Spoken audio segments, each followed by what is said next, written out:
We've already done the first quarter of the year a couple months ago of all of the biggest albums that are out, and we ranked them. And now we're going to update that list, maybe move some things around that I already ranked, and also do some more albums that came out in the past like 3 months or so. But these are the most discussed records of the year so far, whether it's for a good reason or a bad reason. Okay, yeah, so this is where we left off, guys. After the last video, after the last stream that we did, let's move some stuff around real quick because I've re-listened to almost all of these albums since the last time we did this. And first thing I'm going to do is, what the fuck is Caroline Polachek doing down there? What the fuck? Because this album is really good. I don't know what I said the last time. I don't know why it wasn't good. But we're moving that up. Ways of Knowing, Navy Blue, is moving up. This album is better than just good. Honestly, I don't think that the Yeet record is that bad. I think it's okay. I think it's just way too long. Gorillaz is moving down. I think that the Gorillaz album is just fine. Now it's time to talk about the new albums. I think these are albums that came out. The last albums that were released at the end of June aren't on here, but besides that, it's everything from April to June. I think that we already did March in the last video. So the Daniel Caesar record, I believe this record came out in April, and honestly, this is a good album from Daniel Caesar. This is a good return for him. I think that some of the lyrics, I've said this before, but it kind of feels like I'm being gaslit by Daniel Caesar in this album. There's a lot of apologies and not a lot of accountability being held on this album lyrically, but overall it's great R&B, super smooth, well-written stuff. Sounds really good. It's just more of the same from Daniel Caesar. If you like Daniel Caesar, you're probably going to like this record. If you don't, then you probably won't. It's solid. It's well-written. It's done really well.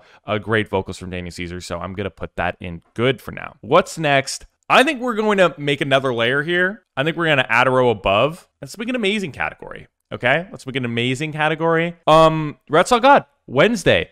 Easily one of the best indie rock albums of the year. And since I made a new tier, amazing, I'm going to put it over here in amazing. Easily one of my favorite indie rock albums of the year, if not my favorite indie rock record. I think that it has such a unique songwriting style. Love pretty much everything about it. It sounds fucking massive, and it kind of has some country elements. I think it's got a great diversity in sound, but the thread that like keeps everything together is the songwriting, the unique songwriting that I was talking about that I feel like really stands out. Is the main selling point of this album for me. Since we have an amazing category, let's move some albums up to amazing real quick. Starting with Paranoia, amazing, beautiful shoegaze record. Love it so much. Honestly, let's throw this up here too. Scaring the Hose, amazing record, so fucking good. Yeah, let's throw Paramore up there too. I think that Paramore is the album out of this entire list that has had the most replay value for me. All right, that's the amazing category for now. Now let's move on. All right, Yaeji with a Hammer. Easily one of the most interesting pop albums released this year so far. I will ride for this album because I love all the synth choices, the atmosphere, the bass on this thing goes absolutely insane. When this record hits, it fucking hits, but it also has its more low-key kind of weird, quirky moments that actually really pay off and are actually interesting, you know? I feel like With a Hammer by Yaeji is a album that actually has those really interesting experimental moments that sound fresh, sound like something new, and I love that about this album. So I'm gonna put it over there in great.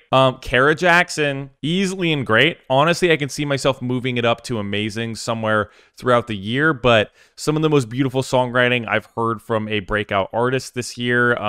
It is really unique, like I was talking about the Wednesday record. I think that the Kara Jackson album does a really good job at putting a unique spin on things that you already have heard in other songs, but it's told in a completely different way than anyone is really used to. All right, Jessie Ware, That Feels Good. I really wanted to love this album, but I don't love it. I'm gonna put it in good for now. I think top of good. While I do really love the instrumentals on this thing, I think that I really like the disco elements and the super funky instrumentals and the arrangements. There's some really great things about this album, but for me, it really dies off about halfway through the album. It dies off for me. I think that the title track is fucking amazing. It has some really, really great songs, but I think that the deep cuts on this album just aren't that amazing. Not at least up to the par of Jessie's other work for me personally. Jackman, Jack Harlow. It's okay.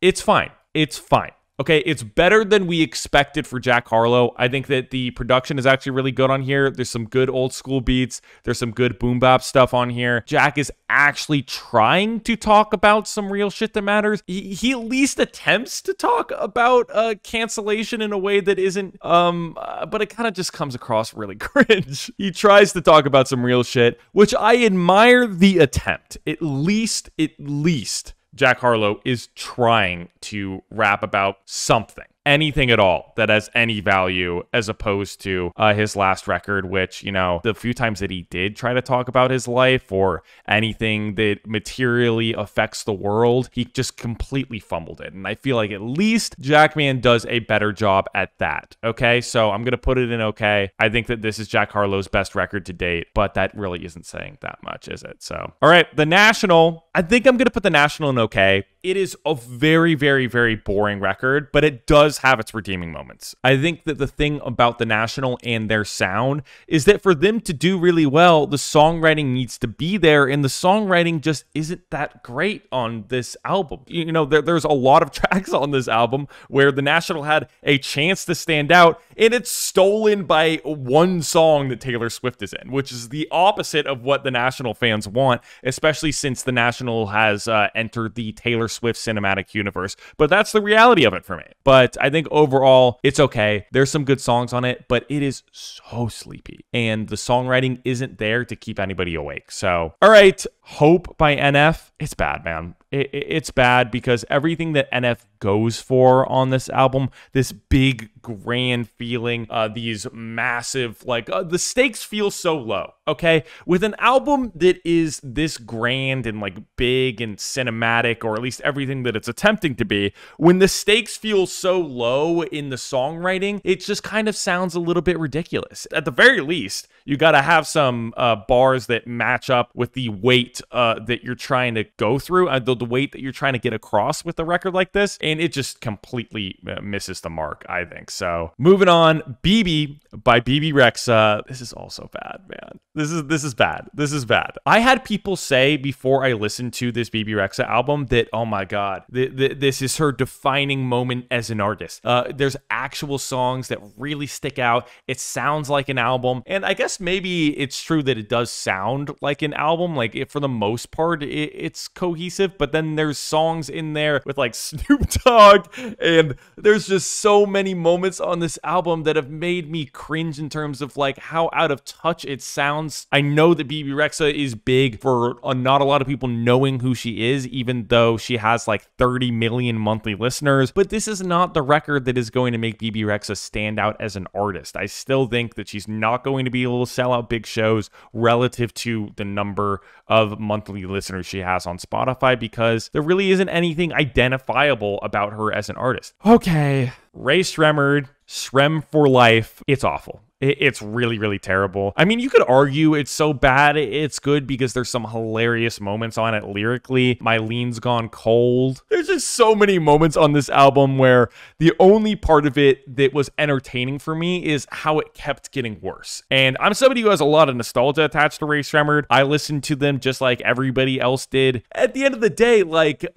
it's supposed to be stupid, fun party music, and this album even failed at doing that. You know what I mean? Yeah. Sremmurd is an awful. Okay, the Kaytranada Aminé collab album, Kaytramine. Yeah, I think a lot of people were disappointed with this record. I guess they were expecting more. For me, as summer has just started for me, dude, I'm putting this album on almost more than anything else. I think it's so fun. I love the West Coast vibe of it. I think that the outros, the little fun outros that Kaytramine has on this record are really good. I think the production's really solid. I think that I can get a little bit tired of the subject matter that's all over this album, which is just like Aminé sex bars. I think some of them are good, some of them are bad. But overall, I think that Aminé has some, I think Aminé has a good presence on this album, and he's got some really funny bars in there too. So I like this record. Not great. Accidentally put it in great. I think I'm going to put it at the top of good, but I think that this album has a lot of replay value. Overall, really like the album. I think it's super good. KAYTRAMINE album is exactly what I wanted from it, so I can't really be disappointed. What's next? Soft Machine from Arlo Parks. I think that this is a solid record from Arlo Parks. Love the indie pop energy of this album. I think that it's got some really fun songs on it. I think for the people that are sad that Clairo abandoned the whole like indie pop, bedroom pop sound that she used to have, would like this album. I think this album very much fills that void of Clairo in like 2017, and it does a good job of it. I think there's some production choices I don't love on this album, but overall I think it's a solid release from Arlo Parks. Oh God. Destroy Lonely, If Looks Could Kill. I just don't, I don't see it. I don't see it. I know that Destroy Lonely has a very passionate fan base. I've recently posted a video saying that I think that this album is pretty fucking bad, and that it, you know, obviously the classic insult to Destroy Lonely is that it sounds like a Playboi Carti record, but not nearly as good or as interesting as a Playboi Carti record. And I still stand by that. I don't care if it's an overdone insult. That is what Destroy Lonely is for me. That is what Ken Carson is for me. It's just like really half-assed, poorly produced, uncharismatic Playboi Carti music. You can say that it has its differences. It does. There's some small moments where I'm like, okay, Carti probably wouldn't have made a song like this. But at the end of the day, that's what this is. Kesha, Gag Order. Some people really love this new Kesha album. I'm not one of those people. I did re-listen to it after I listened to it on stream, and I was not a big fan of it the first time I listened to it. I think I could see the value of it a little bit more the next time I listened to it. But at the end of the day, I think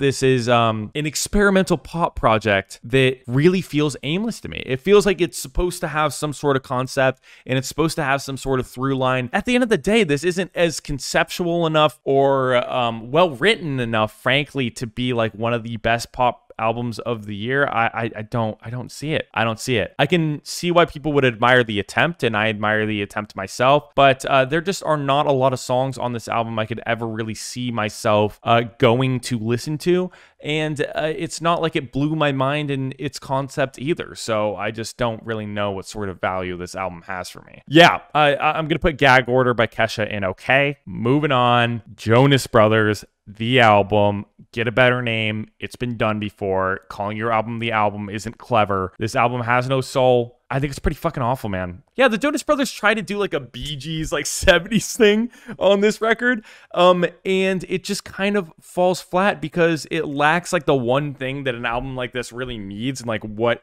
this sound thrives on is a soul and feeling. And this album has none of that, and it is combined with some of the corniest songwriting I've heard this year. It's just awful. All right, Ed Sheeran, here we go. I guess it was supposed to be some sort of album about his grief and about depression and about stuff that's going on in Ed's life, and that got me a little bit interested in this album. I can't quite say that I was excited for it, but I expected something from it. I expected to feel some emotion, and at some points I guess I did a little bit, but it's still produced in a way that sounds like Ed Sheeran's trying to make a hit record and is trying to rule the charts, even though it is mostly ballads. I mean, I don't know. I think that Adele can do that sort of thing really well, where Adele can make a hit record that is like chock full of ballads and real raw emotion about her life. But for some reason, when Ed does it, it still sounds corporate and just so squeaky clean and sanitized, and I just think that this didn't go over very well for me. It has some songs that I don't mind, some songs that I actually really like, but I think I gotta put it in bad. Okay, Foo Fighters, new Foo Fighters record. Honestly, I could not have predicted a Foo Fighters album to be really good, really fucking good in 2023. But this one is. This one is. It's a great album. I'm putting it over here in great. My favorite part about this album is that a lot of people are saying it's a return to form for the band, and I think that it is. I think that the songwriting is so much stronger than it has been in the past decade or so. But not just that, this is also a new sound for them. I think it sounds more shoegazy, more washed out, a little bit more atmospheric. I think that the guitars sound different than they have on any Foo Fighters record, and it doesn't just stand out because they haven't made a great great album in a while. Do you know what I mean? That's not the only reason this album is getting some traction. I think it also sounds different for them. And to bounce back after what happened with the band and everything that went on there, which is so tragic, I think it's really cool that they were able to put together a really good project. So Christine and the Queens, new album, Paranoia. I really do like the Christine and the Queens record. I think it is a really solid album. And I think that it's got a lot of influences on it. It's got some like trip hop stuff. Obviously, the more like synth pop, electro pop thing that Christine and the Queens is known for doing. Really good songwriting. I think it is a little bit long-winded at certain points. If you shaved off like 2 minutes off of most of these songs, I think it would be a better album. But love the atmosphere of it. I think it is a really beautiful sounding album sonically. So I'm gonna put it at the top of good. Oh, Monolith, Squid. Oh my God, this album, I swear to God, it's amazing. This is an amazing album. Definitely my favorite experimental rock album of the year. Easily, I think it might be my favorite rock album of the year, period. Yeah, I think Monolith, Squid, easily one of my favorite experimental records I've heard in recent memory. And it's not just experimental to be experimental. Yeah, sure, it sounds a little bit different. It is an experimental rock album. The songwriting isn't compromised because of that. You know what I mean? It still is a really well-written album. And it's not like so crazy that you can't really pay attention to what is being written about here, and it also has some really fresh ideas on it in terms of great rock music. So hell yeah, Monolith, amazing album. What do we have next? King Gizzard and the Lizard Wizard, of course, with another extremely long album title that I'm never going to fully remember. But I think this album was really good. Really good album from King Gizzard. I think I really do love it when King Gizzard leans more into the metal side of things rather than the jam band stuff that they've been doing recently. I think that the King Gizzard album, as somebody who isn't like the biggest King Gizzard fan, they have an album every once in a while that I really like. But I was really happy with this album. I'm very happy with it. So hell yeah, King Gizzard, definitely putting that one in good. Michael, Killer Mike, Southern hip hop record, got a lot of gospel elements to it that I really like. I think overall this album's good. I don't think it's anywhere up to the quality of most of the Run the Jewels albums. I think that Killer Mike has better solo work as well. I think it I think that I really like the emotional stuff that he touched on this album. I think that it's a very honest record. It takes no bullshit, just like any of the Run the Jewels stuff that Killer Mike has done. But it really isn't anything amazing. I think it's got some cool features on it. I think that the beats are fine. I think the gospel elements are cool. But beyond that, there isn't really anything all that striking about this album.